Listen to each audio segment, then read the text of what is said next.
So if y'all could give Mariana your full attention, please. Alright guys, so this is my goal to work presentation. I worked with the National Houston Cemetery and did a project with them, and my project is about raising awareness for the lack of volunteer support that there is at veteran cemetery specifically. So I'm talking to like groups of people that can volunteer and like have the ability to like go and help them. And so this is my presentation, Support for Veteran Cemeteries. So on the second page is a picture of me and Guadalupe Leal, who is the one and only gardener for the entire National Houston Cemetery. So he takes care of all the land by himself. And he said that this is one of the best cemeteries there is, but you can really see how much help we need.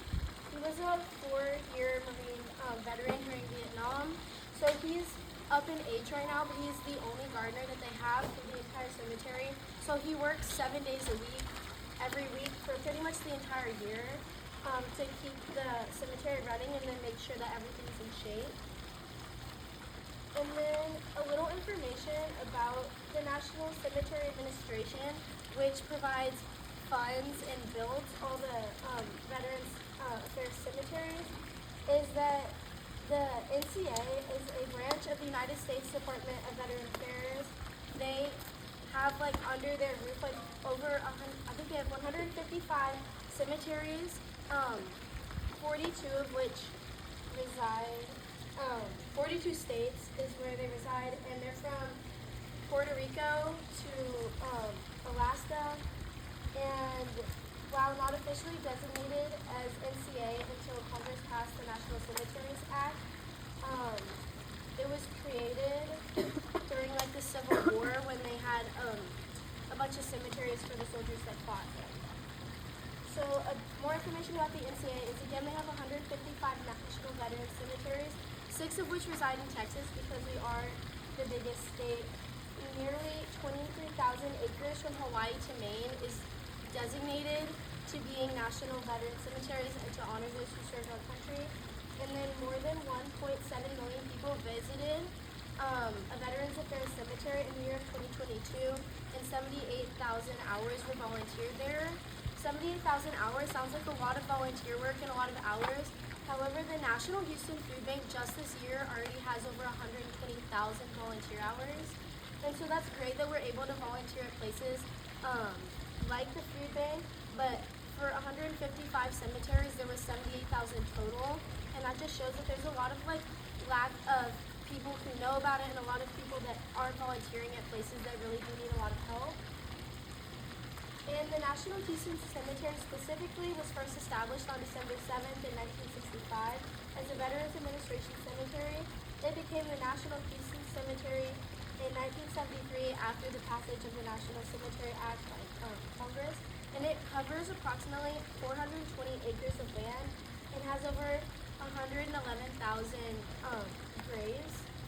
So Lupe, if you remember back, he's one gardener and he's taking care of 420 acres of land all by himself. He's out there every single day, whether he's watering the grass or planting flowers or something like that. He has a team that the cemetery hires to come clean, but he doesn't have anyone that works in his department with him to do the tasks that he does every single day. And it's not that they don't have the funds to do it, it's just that the cemetery doesn't have help or people wanting to help them to do the things that they need to do. So my project at the cemetery was I planned, designed, and planted flowers at the entrance of the cemetery as an example of a service project that volunteers can do. I was able to finish a task that was on their list for over 3 years. This was something that they wanted to accomplish 2.5 years ago, but weren't able to do it without the help of a volunteer. And they're just so behind on all the tasks that they've had and all the things that they wanted to do has just really built up over time. And because Lupe can't do all of these things by himself at the planned times that they want to have it done, they just fall really behind. And they need volunteer help to do things like planting flowers, making things look nice and pretty, cleaning the headstones, straightening headstones and things like that. Just little tasks that really build up. That's a lot more than just one person can handle. So what my project aims to solve, again, is to like many others, the National Houston Cemetery is understaffed and they're under-supported. And while people volunteer at like certain times of the year, like Christmas and memorialization, like presentations that they have, they don't really get a lot of year-round help to kind of support the cemetery.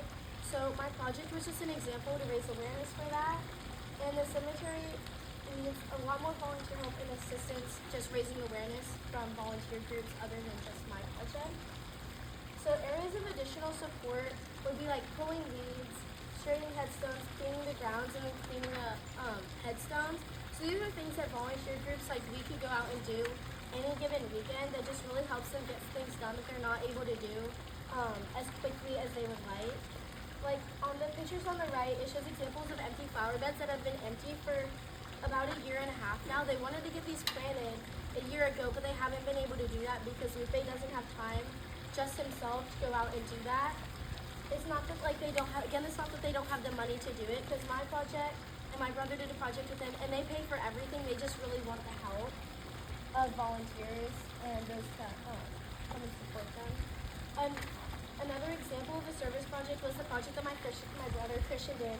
For his Eagle Scout project, he made a device that holds the lowering devices for what lowers the graves into the ground.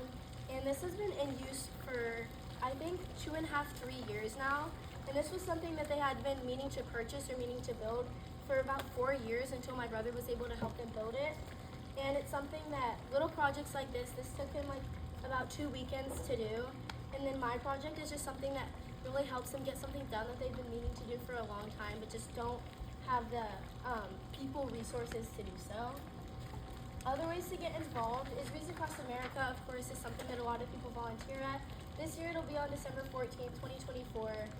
And the National Daily of Service, which already passed, but it was a really great opportunity that I was able to go to, and to see a bunch of people volunteering to clean the grounds and to just make everything look nice so that we memorialize our veterans in a very respectful way. So some pictures from that is me on the top left. I was cleaning headstones. There's a man at the bottom who was straightening headstones, and then there's just pictures from the cemetery of the ceremony. That was very nice, and I just thought I'd add those to look at. And then an updated picture of my flower beds. They're still growing. This was about 2 weeks after they planted, so they still look pretty small, but they're gonna grow to be something nice that at the entrance of the cemetery for those who come visit to look at. And then if there's any questions, I will take them now. Or there's a QR code on the next page of your packet and the next screen of my slides that y'all can scan. If y'all could please fill that out. It just helps me give me feedback for my presentation as well as asking any further questions that y'all may have. Thank y'all for listening to my presentation.